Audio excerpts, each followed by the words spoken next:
Assalamualaikum warahmatullahi wabarakatuh. Bismillahirrahmanirrahim. Allahumma salli ala sayyidina Muhammadinil fatihi lima uliq wal khatibi lima sabaq nasiril haqqi bil haqqi wal hadi ila siratikal mustaqim wa ala alihi haqqa qadrihi wa miqdarihil azim. Sadaqallahul azim.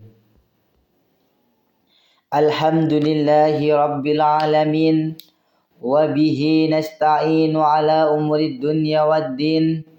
Assalatu wassalamu ala asrafil anbiya'i wal mursalin Sayyidina Muhammadin wa ala alihi wa sahbihi ajma'in. Amma ba'du.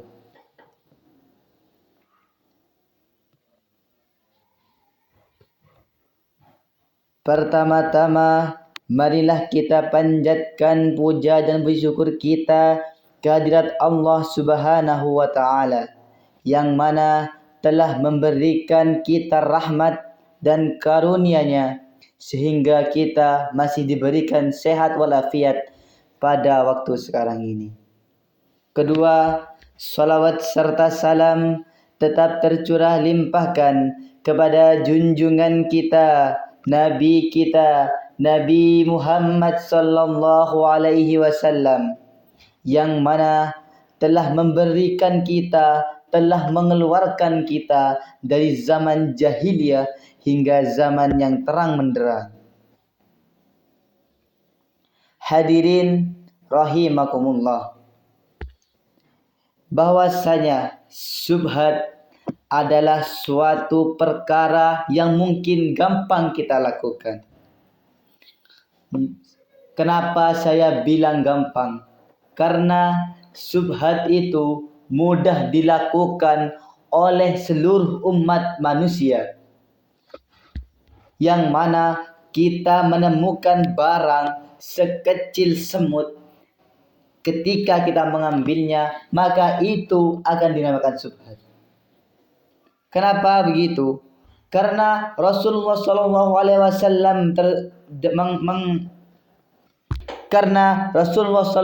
Wasallam berqaulah dalam hadisnya bahwasanya kita semua wajib meninggalkan syubhat, karena syubhat adalah perkara yang tidak baik.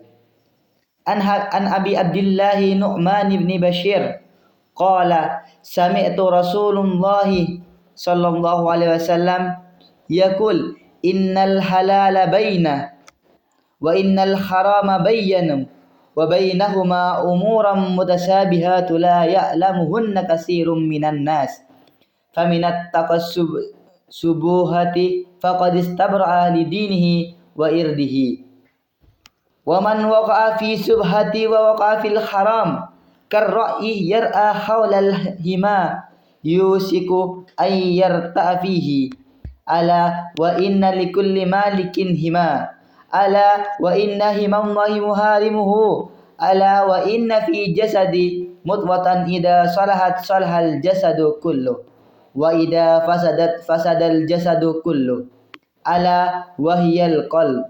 Rawahul Bukhari wa Muslim.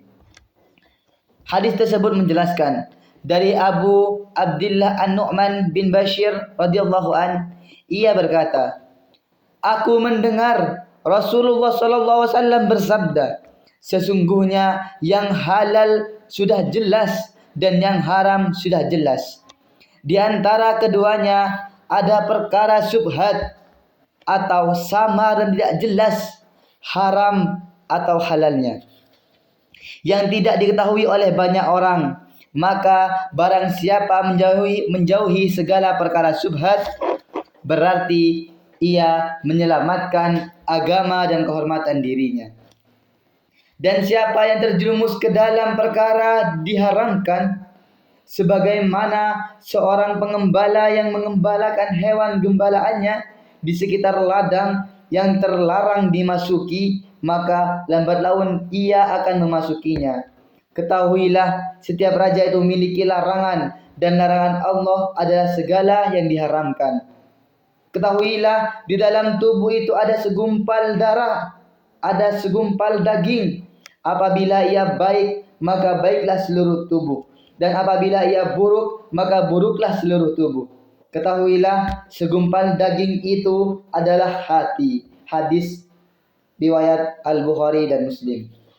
Dalam hadis tersebut mengatakan bahwa Rasulullah SAW itu pernah menjelaskan bahwa ada dua, yaitu haram dan halal.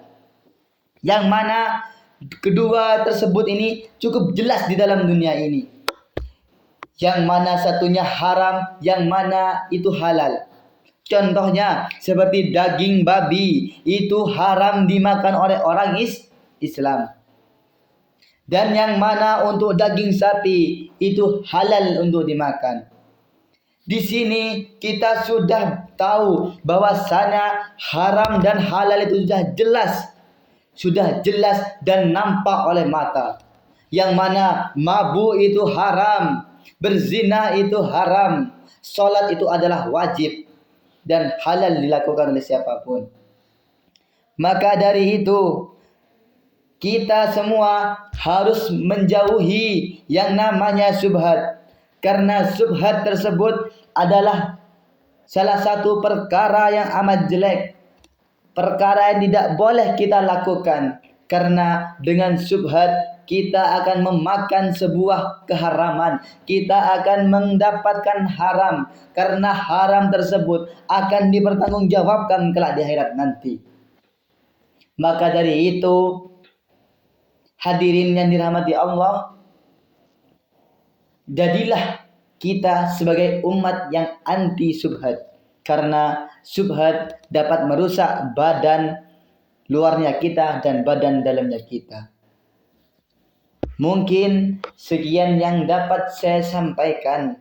Kurang lebihnya mohon maaf. Dan sebelumnya apabila ada tutur kata yang kurang sopan, saya pribadi mohon maaf. Karena ini adalah awal di mana saya memulai seorang ceramah yang baru saja saya berumur 19 tahun. Mungkin demikian yang dapat saya sampaikan. Wa akhiran aku lakum syukran katsiran. Assalamualaikum warahmatullahi wabarakatuh.